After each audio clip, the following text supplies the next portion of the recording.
see us doing right now is probably the middle step of the many processes that are required to get this piece from the small sculpture, which I did in about 12 inches scale, to the 1 1/4 size metal version that will be actually placed in Las Vegas. I have to sculpt the exact piece that I want small, because we have to have something to enlarge from, something.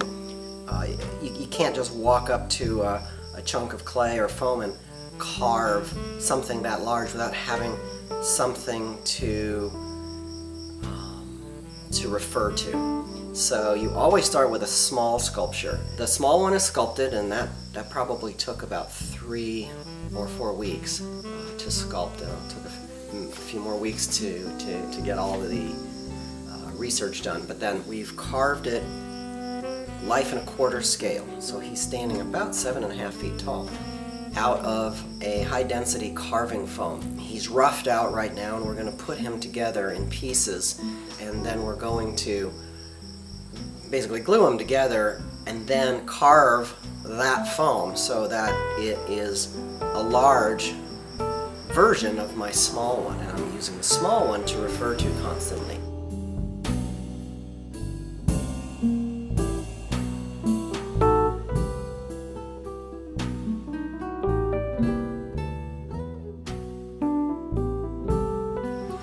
After that, we're going to put a thin 1/4 inch to a 1/2 inch layer of clay over the entire piece, probably 250 pounds worth of clay, over the whole piece, and then sculpt him yet again.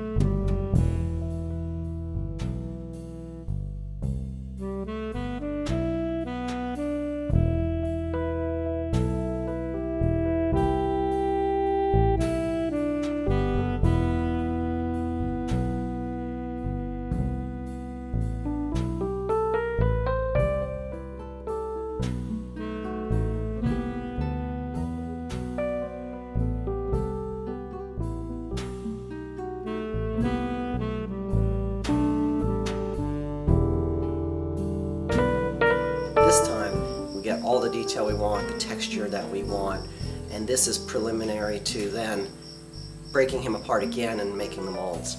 It's a monumental feeling, and that's what we want here. It's just this, something you can't escape, and something that will humble us.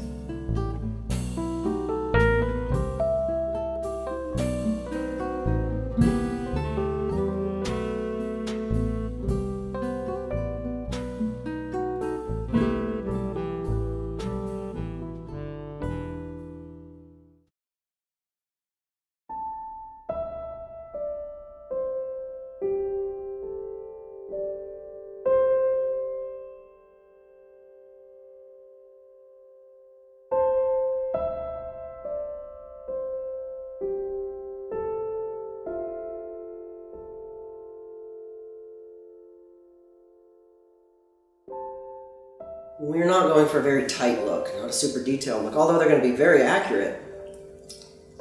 Detail is what we're going after. We're just going after a sense of the past, a sense of looking through time, hence the silver, almost ghost-like quality of what we're going for. So once the clay version is sculpted, it is cut into pieces. It's shipped to the foundry, which is in California, cast into pieces, and then those pieces are sent back to us like a 3-dimensional jigsaw puzzle.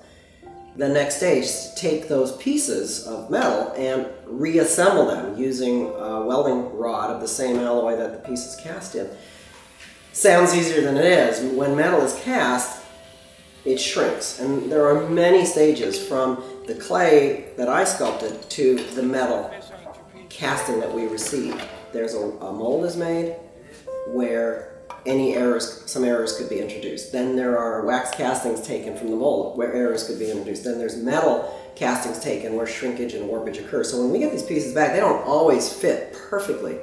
So we have to manipulate the metal, heat it, bend it, work it, fill voids, things like that, and basically recreate in metal my sculpted version.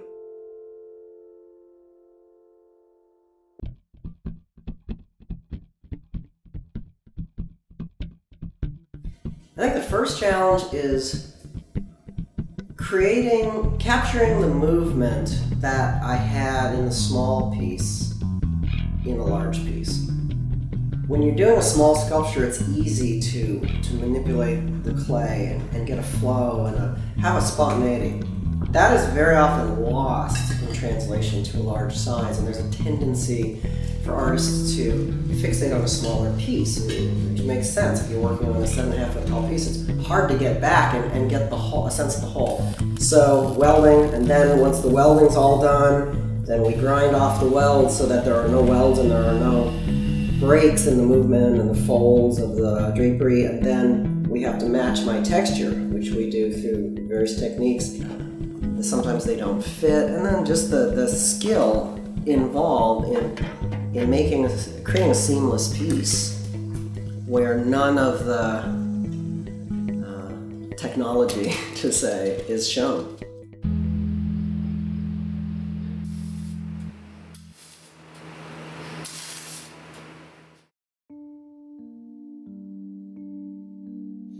I come to this job with a lot of personal feelings about the veterans' experience based on my family history. My mother had gone through World War II and lost her father to the Germans in Europe.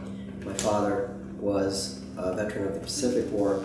So raised with that being a very common thread through my childhood, some of the main messages I'd like the viewer to take away from this monument would be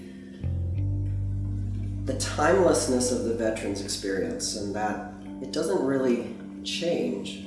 Certainly technological aspects of it change and political aspects of it change, and yet when I'm working on the figure from the Revolutionary War in the 1770s and 1780s, and I realize that his motivations were not much different from the modern fighter pilot that we're sculpting. And those would be patriotism and response to a call to duty.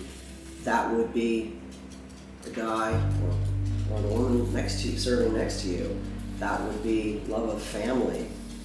Those motivations are the same. And the sacrifices made by all generations of veterans are very, very similar. And not only by the veterans, but by their families.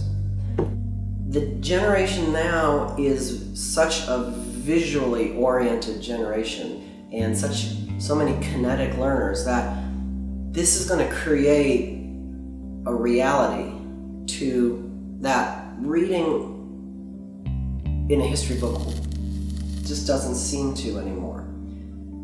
That we are acknowledging not only the veterans' experience and the veterans' sacrifice, but that of their families. And I believe that's an aspect of that has been underrepresented in veterans' monuments or neglected completely. This monument will be one of the first to acknowledge that. There's a family group viewing the central vignette, which is basically the creation of the next generation of veterans. These conflicts we're seeing there, probably not our last. And the country will need people to continue to step up and serve. And I think it's vital that the country honor that. I think this is a lesson we learned from Vietnam, and I think we learned it well, that again, regardless of our political agreement or disagreement with a specific conflict, the men and women who respond to the call of their country should be honored for that response.